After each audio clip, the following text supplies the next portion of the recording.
What is the difference between a narcissist and narcissistic personality disorder? So let's start there, because this is already muddying the water so much, right? So narcissism is a personality style, right? There's lots of different personality styles out there. Certainly narcissism is a more maladaptive personality style because it puts people at odds with other people. It's not good for their relationships, but it is a personality style. In and of itself, it's not a disorder.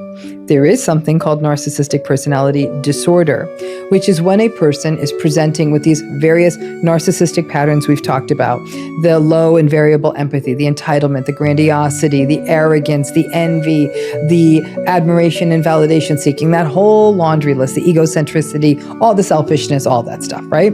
So all of that is happening. It's chronic, it's pervasive, it shows up in their life in on a whole bunch of different relationships. The difference is they actually go to a therapist's office who's licensed and trained to issue a diagnosis, and that therapist determines yep, I'm seeing these patterns, they're consistent, they're across situations, and they may assign them that diagnosis. The vast majority of people who have this personality style are never going to be in a practitioner's office who's going to make that determination. And it gets tricky, right? Because to call something a disorder raises a whole bunch of issues. Personally, Jay, if I ran the world, I think we'd get rid of this diagnosis. I think we get nothing out of it. I don't even think it helps the client. A lot of clinicians don't issue it because it feels stigmatizing. There's a whole host of reasons I think it shouldn't be, but it is right now. Here's what you've got to remember when we look at narcissism in the world, right?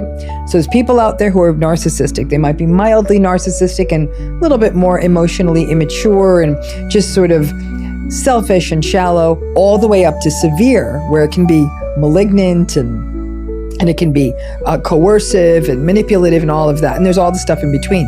This book is really focused on the in-between, right? So most people aren't dealing with someone coercive. And many are, and that's a much more severe issue that is probably beyond the scope of the book.